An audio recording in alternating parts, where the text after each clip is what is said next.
जय हिंद, वंदे मातरम। दोस्तों, स्वागत करता हूं आप सभी का आपके अपने परिवार दीक्षित एजुकेशन अड्डा पर। दोस्तों, एक बार फिर हाजिर हो चुका हूं लेकर आप सभी के लिए एकदम लल्लन टॉप क्लास है।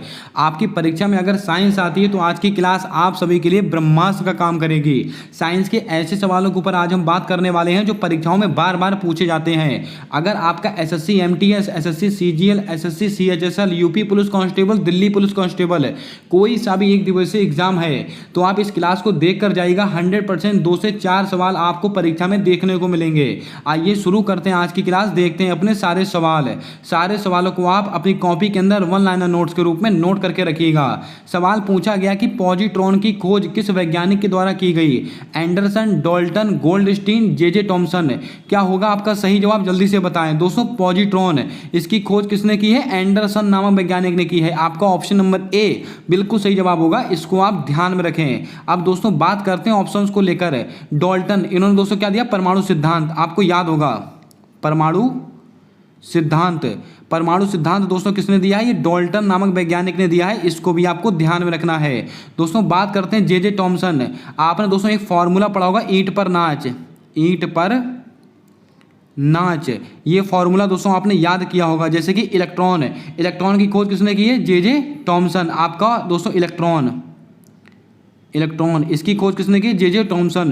प्रोटॉन, दोस्तों प्रोटॉन शब्द किसने दिया है? रदरफोर्ड ने दिया, लेकिन प्रोटॉन की खोज किसने की है? गोल्डस्टीन। इस पॉइंट को आप नोट करें। प्रोटॉन, अगर आपसे पूछ लिया जाए प्रोटॉन की खोज किसने की है? गोल्डस्टीन नामक वैज्ञानिक ने की है, लेकिन ये प्रोटॉन शब्द ये किसने दिया? ये दोस्तों रदरफोर्ड ने दिया। किसने? रदरफोर्ड नामक वैज्ञानिक ने दिया है। दोनों सवाल अलग हैं, इनको आप याद करके रखें। अब बात करते हैं न्यूट्रॉन। न्यूट्रॉन की खोज किसने की है? चैडविक, इसको आप नोट कर लें। उम्मीद करता हूं आपको कॉन्सेप्ट समझ में आया होगा। आइए चलते हैं अपने अगले सवाल की ओर। सवाल हमसे अगला पूछा गया है कि निम्नलिखित में से आवृत्ति का मात्रक कौन प्रदर्शित करता है? धारा, प्रतिरोध, हर्ट्ज, पारसेक। दोस्तों आपको बता दें आवृत्ति इसका मात्रक क्या होता है? हर्ट्ज। आपको ऑप्शन नंबर सी बिल्कुल सही जवाब होगा, इसको आप ध्यान में रखें। ये दोस्तों प्रतिरोध ये किससे संबंधित है? तो आपको दोस्तों याद होगा ओम। और दोस्तों धारा ये दोस्तों एम्पियर, इसका मात्रक क्या है? एम्पियर। इसको भी आप याद करके रखें, सवाल कई बार परीक्षा में पूछा गया है। अगर आपसे पूछ लिया पारसेक किसकी इकाई है? दूरी की इकाई है। दूरी की, अगर आपसे सवाल में पूछा जाए दूरी की सबसे बड़ी इकाई कौन सी है? पारसेक। और दोस्तों दूरी की एक इकाई और होती प्रकाश वर्ष। बहुत लोग दोस्तों वर्ष देखकर इसको दोस्तों समय का दोस्तों मात्रक बता देते हैं, लेकिन आपको याद रखना है ये प्रकाश वर्ष किसका मात्रक है? दूरी का मात्रक है। और सवाल अगर आपसे पूछा जाए दूरी का सबसे बड़ा मात्रक कौन सा है? पारसेक। इसको आप ध्यान में रखेंगे। आइए चलते हैं अपने अगले सवाल की ओर। सवाल हमसे अगला पूछा गया है कि विटामिन B12 में कौन सी धातु पाई जाती है? मरकरी पाई जाती, कोबाल्ट पाई जाती, ब्रोमीन पाई जाती, सोडियम पाई जाती है। दोस्तों इस सवाल को मैंने कई बार आपको डिस्कस किया हुआ है। विटामिन B12 इसमें कौन सी धातु पाई जाती है? कोबाल्ट धातु पाई जाती है। आपका ऑप्शन नंबर बी बिल्कुल सही जवाब होगा। और विटामिन B12 इसका रासायनिक नाम क्या होता है? साइनोकोबोलिन। मैंने आपको नोट कराया है, क्या है? साइनोकोबोलिन। इसको आप नोट करके रखें, सवाल बहुत ही महत्वपूर्ण है। दोस्तों यहाँ पर को शब्द आ रहा है तो को से कोबाल्ट, इसको आप ऐसे रिलेट कर याद कर सकते हैं। आइए चलते हैं अपने अगले सवाल की ओर। सवाल दोस्तों हमसे पूछा गया कि प्रयोगशाला में संश्लेषित होने वाला पहला कार्बनिक पदार्थ कौन सा था? अमोनिया था, यूरिया था, मेथेन था, प्रोपेन था। दोस्तों आपको याद होगा प्रयोगशाला में संश्लेषित होने वाला पहला पदार्थ कौन सा था? यूरिया। आपका ऑप्शन नंबर बी बिल्कुल सही जवाब होगा। और किसके द्वारा किया गया था? होलर। क्या था दोस्तों? होलर। ये दोस्तों ये वैज्ञानिक का नाम है, इनके द्वारा दोस्तों इसको संश्लेषित किया गया था। अब आपको कमेंट करके बताना है किस सन में इसको संश्लेषित किया गया था। इसका जवाब आपको कमेंट कर बता देना है।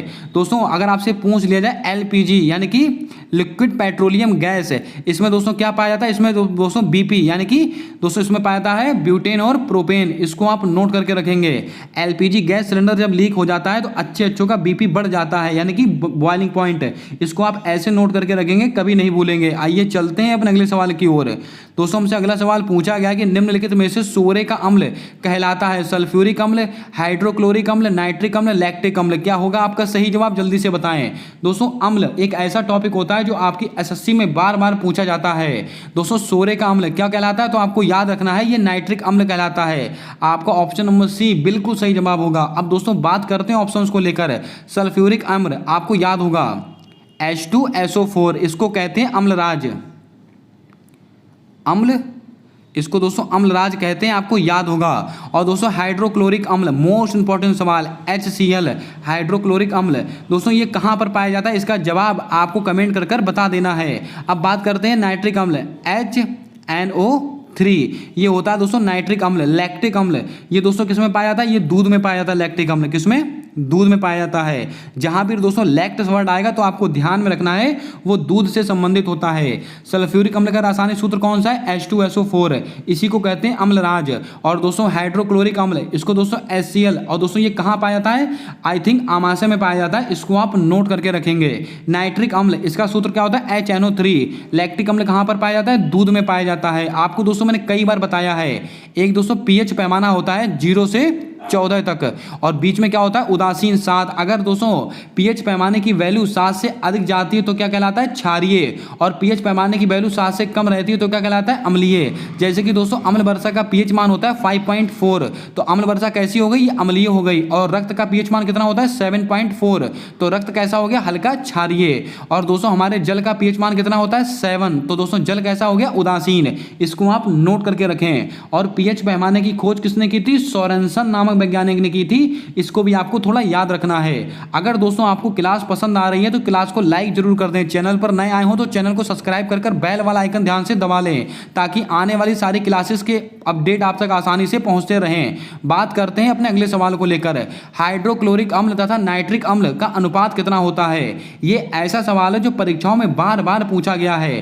दोस्तों HCl का अम्ल कितना अनुपात कितना होता है, 1:3, 3:1, 1:2, 2:1।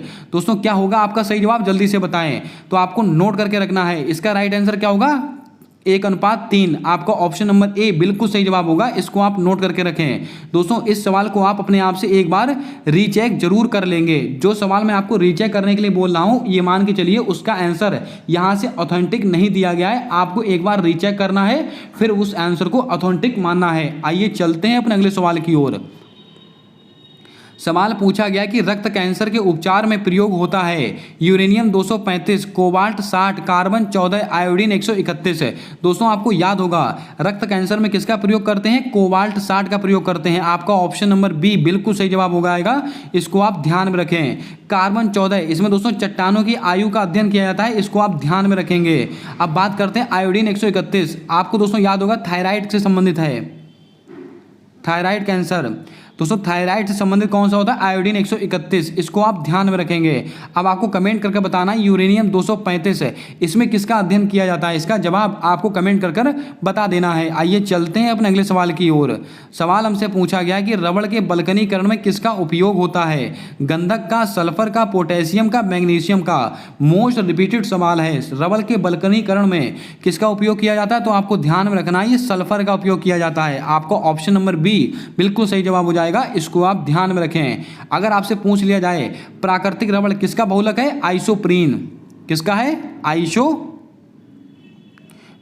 ये सवाल अभी आगे आने वाला है, इसको हम वहां पर डिस्कस करने वाले हैं। आइए चलते हैं अपने अगले प्रश्न की ओर। सवाल हमसे पूछा गया कि निम्नलिखित में से डीएनए किसका बहुलक है, मोस्ट इंपॉर्टेंट सवाल, इसको आप नोट करके रखेंगे। अमीनो अम्ल का, आइसोप्रीन का, न्यूक्लियोटाइड का, गैलेने का।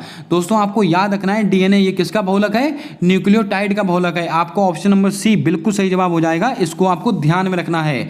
बात करते हैं ऑप्शंस को लेकर। अमीनो अम्ल ये किसका बहुलक होता है, प्रोटीन का, किसका, ये दोस्तों प्रोटीन का बहुलक होता है अमीनो अम्ल। इसके अलावा आइसोप्रीन ये प्राकृतिक रबड़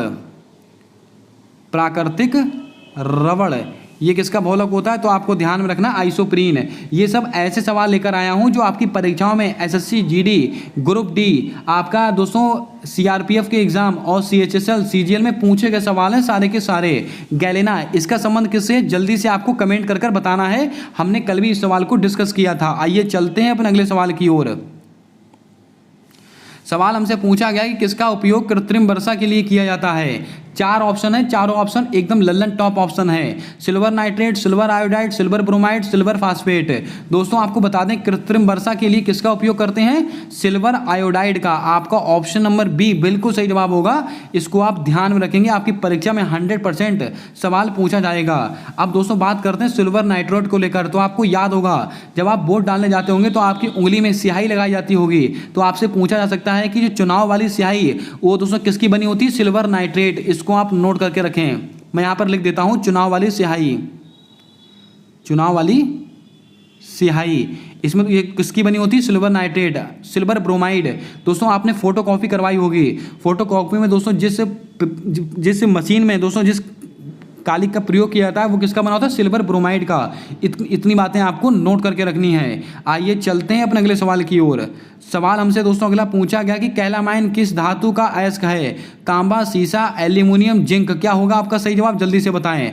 दोस्तों आपको याद होगा कैलामाइन किसका अयस्क है, ये दोस्तों जिंक का अयस्क है। आपको ऑप्शन नंबर डी बिल्कुल सही जवाब होगा। इसको आप ध्यान में रखें। अब दोस्तों बात करते हैं एल्यूमिनियम। ये दोस्तों इसका क्या है, बॉक्साइड। ये किसका अयस्क है, बॉक्साइड का। सीसा दोस्तों किसका, गैलेने का। अभी हमने बताया था आपको गैलेना। तांबा दोस्तों तांबे का अयस्क क्या है, जल्दी से आपको कमेंट कर कर बता देना है। सवाल अच्छा है, आपकी परीक्षा में आपसे पूछ सकता है। चलिए चलते हैं अपने अगले सवाल की ओर। दोस्तों हमसे अगला सवाल पूछा गया कि विटामिन डी का रासायनिक नाम क्या है। रेटिनॉल है, कैल्सीफेरॉल है, टोकोफेरॉल है, साइनोकोबुलिन है। विटामिन के रासायनिक नाम मैंने आपको कई बार नोट कराए हैं, आज मैं फिर से आपको एक बार नोट कराऊंगा। इनको आप नोट कर लेना, 1 से 2 सवाल आपकी परीक्षा में आपको देखने को मिलेंगे। विटामिन डी इसका रासायनिक नाम क्या है, कैल्सीफेरॉल। आपका ऑप्शन नंबर बी बिल्कुल सही जवाब हो जाएगा। इसको आप नोट करके रखें। बात करते हैं ऑप्शंस को लेकर। विटामिन ए इसका रासायनिक नाम क्या है, रेटिनॉल। विटामिन ए इसका रासायनिक नाम क्या है, रेटिनॉल। टोकोफेरॉल इसका दोस्तों क्या है, विटामिन ई। विटामिन ई का रासायनिक नाम क्या है, टोकोफेरॉल। साइनोकोबुलिन ये विटामिन दोस्तों B12 है, विटामिन B12 ये दोस्तों साइनोकोबुलिन इसका विटामिन नाम है। अब दोस्तों बात करते हैं विटामिन बी की। विटामिन बी साधारण विटामिन बी का नाम दोस्तों क्या है, थायमीन। थायमीन इसका रासायनिक नाम है, इसको आप ध्यान में रखेंगे। विटामिन के इसका रासायनिक नाम क्या है, फ्यूलोक्विनोन। फ्यूलोक्विनोन इसको भी आपको नोट करना है। और दोस्तों लास्ट क्या बचता है, विटामिन सी इसका रासायनिक नाम क्या है, एस्कॉर्बिक एसिड। उम्मीद करता हूं आपने सारे विटामिन के नाम नोट कर लिए होंगे। आइए एक बार फिर से रिवीजन करते हैं। विटामिन ए का रासायनिक नाम क्या है, रेटिनॉल। विटामिन बी का क्या है, थायमीन। विटामिन B12 का क्या है, साइनोकोबुलिन। विटामिन ई का रासायनिक नाम क्या है, टोकोफेरॉल। विटामिन डी का क्या है, कैल्सीफेरॉल। विटामिन सी का क्या है, एस्कॉर्बिक एसिड। और विटामिन के का क्या है, फ्यूलोक्विनोन। और विटामिन शब्द किसने दिया था दोस्तों, एक वैज्ञानिक है फंक करके वैज्ञानिक है, इन्होंने विटामिन शब्द दिया था। आइए चलते हैं अपने अगले सवाल की ओर। सवाल हमसे पूछा गया कि कीटों का अध्ययन क्या कहलाता है। मोस्ट इंपॉर्टेंट सवाल है। Ornithology, entomology, pomology, oncology. दोस्तों आपको बता दें कीटों का अध्ययन क्या कहलाता है, एंटोमोलॉजी कहलाता है। आपका ऑप्शन नंबर बी बिल्कुल सही जवाब हो जाएगा। इसको आप ध्यान में रखें। बात करते हैं ऑप्शंस को लेकर। दोस्तों ऑर्निथोलॉजी इसमें होता है पक्षियों का अध्ययन। पक्षियों का अध्ययन, पक्षियों का अध्ययन क्या कहलाता है, तो आपको ध्यान में रखना है। पक्षियों का अध्ययन कहलाता है ऑर्निथोलॉजी। पोमोलॉजी इसमें दोस्तों फलों का अध्ययन होता है। किसमें, फलों का अध्ययन होता है। विटीकल्चर दोस्तों विटीकल्चर में किसकी खेती होती है, अंगूर की खेती होती है। किसकी, अंगूर की खेती होती है। ऑन्कोलॉजी दोस्तों इसमें क्या होता है, ये दोस्तों कैंसर का अध्ययन होता है। किसका, ऑन्कोलॉजी में कैंसर का अध्ययन होता है। इतनी बातें आपको नोट करनी है। अगर आपसे दोस्तों पूछ ले रहे हैं वर्मी कल्चर, कौन सा, वर्मी कल्चर, इसमें दोस्तों किसकी खेती होती है, केंचुए की। केंचुए की खेती होती है। इसके अलावा पिसीकल्चर में दोस्तों क्या होता है, मछली पालन होता है। और एपीकल्चर में क्या होता है, मधुमक्खी पालन होता है। और सेरीकल्चर में क्या होता है दोस्तों, रेशम कीट पालन होता है। दोस्तों इससे बाहर सवाल आपकी परीक्षा में आपसे नहीं पूछा जाएगा। आइए चलते हैं अपने अगले सवाल की ओर। सवाल हमसे पूछा गया कि लेंस की दक्षता किससे मापी जाती है। डायोप्टर से, डॉप्सन से, रैन गेज से, वक्रता त्रिज्या से। तो दोस्तों बच्चों वाला सवाल है, आप सबको पता है लेंस की दोस्तों दक्षता किससे मापते हैं, डायोप्टर से। आपका ऑप्शन नंबर ए बिल्कुल सही जवाब होगा। अब ऑप्शन में देकर रखा हुआ है डॉप्सन। इससे दोस्तों क्या होता है, ओजोन परत यानी कि O3, ओजोन परत की दोस्तों जो सांद्रता होती है किससे मापते हैं, डॉप्सन से मापते हैं। और ओजोन संरक्षण दिवस कब मनाते हैं, 16 सितंबर। और दोस्तों आपको याद होगा 1987 मॉन्ट्रियल प्रोटोकॉल कहाँ हुआ था? कनाडा में। किससे संबंधित है? ओजोन परत के संरक्षण से संबंधित है। आइए चलते हैं अपने अगले सवाल की ओर। जर्मन सिल्वर में क्या नहीं पाया जाता है? मोस्ट रिपीटेड सवाल। और दोस्तों बच्चे बहुत कंफ्यूज होते हैं इसके अंदर। Copper, zinc, lead, silver. आपको याद रखना है जर्मन सिल्वर में दोस्तों सिल्वर ही नहीं पाया जाता है। आपको ऑप्शन नंबर डी बिल्कुल राइट जवाब होगा, इसको आप नोट कर लें। सवाल आप पढ़ चुके होंगे बहुत बार, लेकिन दोस्तों एक बार रिविजन कर लीजिएगा, क्योंकि एक भी सवाल गलत नहीं होना चाहिए आपकी परीक्षा के अंदर। दोस्तों जर्मन सिल्वर में क्या क्या पाया जाता है? कॉपर, जिंक, लेड, लेकिन सिल्वर नहीं पाया जाता है। आइए चलते हैं अपने अगले सवाल की ओर। सवाल दोस्तों हमसे अगला पूछा गया कि मानव शरीर में कौन सा विटामिन संश्लेषित होता है? बहुत ही लल्लन टॉप सवाल है, अच्छा सवाल है। Vitamin A, vitamin B, vitamin D, vitamin K. तो आपको ध्यान में रखना है मानव शरीर में कौन सा विटामिन संश्लेषित होता है, ये सवाल पूछा गया है। तो आपको ध्यान में रखना है विटामिन डी संश्लेषित हो जाता है। आपका ऑप्शन नंबर डी सी बिल्कुल सही जवाब होगा, इसको आप ध्यान में रखें। विटामिन ए की कमी से कौन सा रोग होता है? रतौंधी रोग होता है। इसको कहते हैं नाइट ब्लाइंडनेस। दोस्तों क्या? Night blindness. नाइट ब्लाइंडनेस ये दोस्तों क्या संबंधित होता है? विटामिन ए। इसके अलावा दोस्तों विटामिन बी से दोस्तों बेरी होता है। विटामिन सी से क्या होता है? स्कर्वी एसिड होता है। और विटामिन डी से दोस्तों कौन सा रोग होता है? तो आपको याद होगा रिकेट्स नामक रोग हो जाता है। आइए चलते हैं अपने अगले सवाल की ओर। जेनेटिक्स शब्द किसके द्वारा दिया गया? अच्छा सवाल है, कई बार परीक्षा में पूछा गया सवाल है। विटेकर के द्वारा दिया गया, बैटसन के द्वारा दिया गया, कैलोरस लीनियस के द्वारा दिया गया, रॉबर्ट ब्राउन के द्वारा दिया गया है। आपको दोस्तों याद होगा जेनेटिक्स शब्द किसके द्वारा दिया गया है? बैटसन के द्वारा दिया गया है। आपका ऑप्शन नंबर बी बिल्कुल सही जवाब हो जाएगा, इसको आप ध्यान में रखें। बात करते हैं विटेकर। इन्होंने दोस्तों 5 जगत, अगर आपसे पूछ लिया जाए 5 जगत का वर्गीकरण किसने किया है? विटेकर नामक वैज्ञानिक ने किया है। कैरोलस लीनियस, दोस्तों आपको याद होगा द्विनाम पद्धति के जन्मदाता कौन है? द्विनाम पद्धति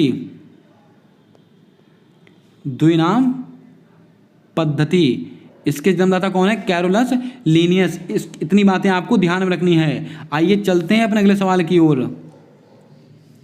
दोस्तों किन पादपों में श्वसन मूल या न्यूमेटाफोर पाए जाते हैं? थैलोफाइटा, हेलोफाइटा, मैंग्रोव वनस्पति, जीरोफाइटा। दोस्तों आपको याद होगा किन पादपों में श्वसन मूल या न्यूमेटाफोर पाए जाते हैं? तो आपको ध्यान में रखना है, इनको कहते हैं मैंग्रोव वनस्पतियां। आपका ऑप्शन नंबर सी बिल्कुल सही जवाब हो जाएगा, इनको आप नोट करके रखें। आपकी परीक्षा में 100% सवाल आपसे पूछा जाएगा। बात करते हैं थैलोफाइटा को लेकर। इसमें दोस्तों क्या पाए जाते हैं? शैवाल और कवक। ये दोस्तों किसके अंतर्गत आते हैं? तो आपको ध्यान में रखना थैलोफाइटा। शैवाल और कवक को आप किस में लेकर आओगे? थैले में लेकर आओगे। शैवालों के अध्ययन क्या कहते हैं? फाइकोलॉजी। दोस्तों क्या कहते हैं? फाइकोलॉजी ये होता है शैवालों का अध्ययन। कवक का अध्ययन क्या कहलाता है? माइकोलॉजी ये होता है कवकों का अध्ययन। इतनी बातें आपको ध्यान में रखनी है। चलिए चलते हैं अपने अगले सवाल की ओर। सवाल हमसे पूछा गया कि ऊष्मा क्षेपी अभिक्रिया निम्नलिखित में से कौन सी है? ऊष्मा निकलती है, ऊष्मा अवशोषित होती है, ऊष्मा स्थिर रहती है, ऊष्मा इनमें से कोई नहीं। क्या होगा आपका सही जवाब? जल्दी से बताएं। ऊष्मा क्षेपी अभिक्रिया, इसके अंदर दोस्तों क्या होता है? ऊष्मा निकलती है, यानी कि आपका ऑप्शन नंबर ए बिल्कुल सही जवाब होगा, इसको आप ध्यान में रखेंगे। और एक होता है ऊष्मा शोषी। इसमें दोस्तों क्या होता है? ऊष्मा दोस्तों अवशोषित होती है। ऊष्मा शोषी और ऊष्मा क्षेपी, इन दोनों को आपको याद रखना है। सवाल कई बार आपकी परीक्षाओं में रिपीटेड सवाल हैं। आइए चलते हैं अपने अगले प्रश्न की ओर। प्रकाश की चाल न्यूनतम कहाँ होती है? निर्वात में, कांच में, ठोस में, द्रव में। क्या होगा आपका सही जवाब? जल्दी से बताएं। दोस्तों आपको याद होगा प्रकाश की चाल सर्वाधिक कहाँ पर होती है? सबको पता है कहाँ पर होती है? निर्वात में होती है। और कितनी होती है? 3 × 10⁸ मीटर प्रति सेकेंड। 3 × 10⁸ मीटर प्रति सेकंड। प्रकाश की चाल सर्वाधिक कहाँ पर होती है? निर्वात में होती है। और लेकिन सबसे कम कहाँ पर होती है? कांच में। इसको आपका ऑप्शन नंबर बी बिल्कुल सही जवाब होगा, इसको आप नोट कर लें। आपकी परीक्षा में आपको नंबर देके जाएगा सवाल। प्रकाश की चाल सबसे कम कहाँ पर होती है? कांच में। सबसे अधिक कहाँ पर होती है? निर्वात में होती है। बात करते हैं ऑप्शंस को लेकर। अगर आपसे पूछ लिया जाए ठोस ध्वनि की चाल, अगर आपसे पूछ लिया जाए ध्वनि की चाल सर्वाधिक कहाँ पर होती है? ठोस के अंदर सर्वाधिक होती है। और दोस्तों सबसे कम कहाँ पर होगी? सबसे कम होगी आपकी ये द्रव में। इसको आप ध्यान में रखें। आइए चलते हैं अपने अगले सवाल की ओर। हमसे दोस्तों अगला सवाल पूछा गया कि तत्वों की आधुनिक प्रतीक प्रणाली के जन्मदाता कौन है। लगाइएगा स्टार, आपकी परीक्षा में सीधा सवाल छपेगा। Robert Hooke, Berzelius, Thomson, Turnsley. क्या होगा आपका सही जवाब, जल्दी से बताएं। तत्वों की आधुनिक प्रतीक प्रणाली, इसके जन्मदाता कौन है, तो आपको नोट करके रखना है, ये दोस्तों बर्जीलियस हैं। आपका ऑप्शन नंबर बी बिल्कुल सही जवाब हो जाएगा, इसको आपको नोट करके रखना है। सवाल कई बार आपकी परीक्षाओं में रिपीट हुआ सवाल है। बात करते हैं रॉबर्ट हुक, इन्होंने क्या किया है, कोशिका की खोज की है। कोशिका की खोज की है रॉबर्ट हुक ने। कब की थी, 1665 में। और जीवित कोशिका की खोज किसके द्वारा की गई थी, जल्दी से आपको कमेंट कर बता देना है। और कोशिका के अध्ययन क्या कहते हैं, तो आपको याद होगा साइटोलॉजी।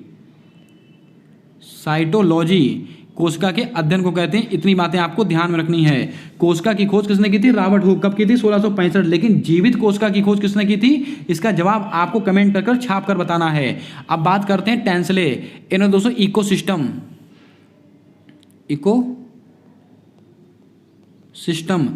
इकोसिस्टम शब्द किसने दिया है, टेंसले नामक वैज्ञानिक ने दिया है। इसको आपको ध्यान में रखना है। आइए चलते हैं अपने अगले सवाल की ओर। सवाल हमसे पूछा गया कि निम्नलिखित में से सोडियम बाइकार्बोनेट का रासायनिक सूत्र कौन सा है। अब दोस्तों ये सवाल कभी गलत नहीं होना चाहिए आपका, मैंने कई बार इसको नोट करा दिया है मैंने आपको। सोडियम बाइकार्बोनेट यानी कि दोस्तों जहां पर बाई लग गया तो क्या हो जाएगा, खाना सोडा। तो खाने सोडे का रासायनिक नाम क्या है, तो आपको याद होगा NaHCO3। आपका ऑप्शन नंबर ए बिल्कुल सही जवाब हो जाएगा। सोडियम बाइकार्बोनेट या खाने का सोडा एक ही बात होती है, खाने का सोडा। इसका रासायनिक सूत्र कौन सा, NaHCO3। बात करते हैं सोडियम कार्बोनेट। केवल अगर सोडियम कार्बोनेट पूछे, सोडियम कार्बोनेट अगर आपसे पूछे तो आपका जवाब हो जाएगा Na2CO3 10H2O। इसको कहते हैं धावन सोडा। क्या कहते हैं, धावन सोडा। इतनी बातें आपको ध्यान में रखनी है। CuSO4 ये क्या है, ये दोस्तों कॉपर सल्फेट है। क्या है, कॉपर सल्फेट। इसको कहते हैं नीला थोथा। इतनी बातें आपको नोट करके रखनी है। आइए चलते हैं अपने अगले सवाल की ओर। हमसे अगला सवाल पूछा गया कि निम्नलिखित में से टमाटर में कौन सा अम्ल पाया जाता है। आपकी MTS की परीक्षा में पूछा गया प्रश्न है। एसिटिक अम्ल, सिट्रिक अम्ल, फार्मिक अम्ल, ऑक्जेलिक अम्ल। अब दोस्तों बात करते हैं कुछ महत्वपूर्ण अम्लों को लेकर। टमाटर में कौन सा अम्ल पाया जाता है, तो आपको ध्यान में रखना है, ये दोस्तों ऑक्जेलिक अम्ल पाया जाता है। आपका ऑप्शन नंबर डी बिल्कुल सही जवाब हो जाएगा, इसको आप ध्यान में रखें। अब बात करते हैं एसिटिक अम्ल। ये दोस्तों किसमें पाया जाता है, सिरका में पाया जाता है। किसमें, सिरका में। सिरका में कौन सा अम्ल पाया जाता है, एसिटिक अम्ल। सिट्रिक अम्ल ये दोस्तों किसमें पाया जाता है, नींबू में। किसमें, ये दोस्तों नींबू में पाया जाता है सिट्रिक अम्ल। फार्मिक अम्ल ये दोस्तों लाल चींटी में पाया जाता है। किसमें, लाल चींटी में पाया जाता है। यहाँ पर दोस्तों लाला नहीं होगा, लाल चींटी होगा, इसको आप ध्यान में रखें। अब दोस्तों बात करते हैं, सिट्रिक अम्ल हो गया। अब आपका दोस्तों टार्टरिक अम्ल। टार्टरिक अम्ल ये किसमें पाया जाता है दोस्तों, ये इमली में पाया जाता है। किसमें, इमली में पाया जाता है। मैलिक अम्ल कौन सा दोस्तों, मैलिक अम्ल। ये किसके अंतर्गत पाया जाता है, ये सेब में पाया जाता है। लैक्टिक अम्ल ये किस में पाया था, ये दोस्तों दूध में पाया जाता है। ये कुछ महत्वपूर्ण अम्ल हैं जो मैंने आपको नोट करा दिए, इनको आप नोट करके रखेंगे। आइए चलते हैं अपने अगले प्रश्न की ओर। सवाल पूछा गया कि फलों को पकाने के लिए किसका उपयोग किया जाता है, एसिटिलीन का, एथिलीन हार्मोन का, कैल्शियम कार्बाइड का। क्या होगा आपका सही जवाब, जल्दी से बताएं। इस सवाल को लेने का सिर्फ इतना सा मकसद है कि आप इन तीन नामों को अच्छे से देख लें। फलों को पकाने में किसका किसका उपयोग करते हैं, एसिटिलीन का भी प्रयोग करते हैं, ये दोस्तों गैस है, एथिलीन हार्मोन का भी और कैल्शियम कार्बाइड का भी। इन तीनों का उपयोग किया जाता है फलों को पकाने में। और आपका ऑप्शन नंबर डी बिल्कुल सही जवाब हो जाएगा। और फलों का अध्ययन क्या कहलाता है, तो आपको मैंने बताया है पोमोलॉजी कहलाता है। चलिए चलते हैं आज के अगले और अंतिम सवाल की ओर। वॉशिंग मशीन किस सिद्धांत पर कार्य करती है, अभिकेंद्र बल, अपकेंद्र बल, पृष्ठीय तनाव, पूर्ण आंतरिक परावर्तन। मोस्ट इंपॉर्टेंट सवाल है और मोस्ट इंपॉर्टेंट दोस्तों यहाँ पर ऑप्शन आपके सामने हैं, इनके सबके ऊपर हम चर्चा करेंगे। वॉशिंग मशीन ये किस सिद्धांत पर कार्य करती है, तो आपको ध्यान में रखना है ये अपकेंद्र बल पर कार्य करती है। आपको दोस्तों याद होगा वॉशिंग मशीन क्या है, ये कपड़ों को दोस्तों सामने दीवारों पर मारती है, यानी कि दोस्तों जो अंदर से बाहर की ओर दोस्तों जो कार्य होता है वो होता है अपकेंद्र बल। और दोस्तों जो पर्दी पर कार्य होता है वो कहलाता है अभिकेंद्र बल। आप एक धागे में दोस्तों एक गिट्टी को बांधकर आप गोल गोल उसको नचाइए, जिस स्थान पर वो गिट्टी नाचेगी वो कहलाएगा अभिकेंद्र बल। लेकिन वॉशिंग मशीन हो गया, मक्खन निकालने वाली मशीन हो गया, दही मथने वाली मथानी हो गया, ये सब चीजें कौन से बल पर कार्य करती हैं, अपकेंद्र बल के बल पर कार्य करती हैं। ऑप्शन में दोस्तों पृष्ठ तनाव देकर रखा है, तो आपको याद होगा बारिश की जो बूंद होती है, बारिश की जो बूंद होती है उसके गोल होने का कारण क्या है? ये पृष्ठीय तनाव है। ये भी आपको ध्यान में रखना है, सवाल बहुत ही महत्वपूर्ण है। पूर्ण आंतरिक परावर्तन, इसके उदाहरण कई बार आपसे परीक्षा में पूछे जाते हैं, तो आपको याद रखना है। कटा हुआ हीरा चमकता हुआ दिखाई देता है, किसका उदाहरण है? पूर्ण आंतरिक परावर्तन का उदाहरण है। अगर आपसे पूछ लिया रेगिस्तान में पानी का भ्रम होना यानी कि मारीचिका, किसका उदाहरण है? पूर्ण आंतरिक परावर्तन का उदाहरण है। अगर आपसे सवाल में पूछा जाए कि दोस्तों एक इसका बहुत ही फेमस उदाहरण है पूर्ण आंतरिक परावर्तन का, ऑप्टिकल फाइबर, प्रकाशिक तंतु, इसको हिंदी में कहते हैं प्रकाशिक तंतु। प्रकाशिक तंतु ये किस सिद्धांत पर कार्य करता है, यानी कि ऑप्टिकल फाइबर किस सिद्धांत पर कार्य करता है? पूर्ण आंतरिक परावर्तन। ये सब सवाल आपकी परीक्षाओं में अलग अलग एग्जाम में पूछे गए सवाल हैं। अब आपको कमेंट करके बताना है कि आज की क्लास आपको कैसी लगी, कैसे लगे साइंस के सवाल। अगर आपको आज की क्लास पसंद आई है तो क्लास को लाइक जरूर कर दें। चैनल पर पहली बार आए हो तो चैनल को सब्सक्राइब कर बेल वाला आइकन ध्यान से दबा लें, ताकि आने वाली सारी क्लासेस के अपडेट आप तक आसानी से पहुँचते रहें। मिलते हैं आने वाली अगली क्लास के अंदर, तब तक के लिए जय हिंद, जय भारत। दोस्तों अपना सपोर्ट, अपना प्रेम हमारे यूट्यूब चैनल के साथ हमेशा यूं ही बनाकर रखें।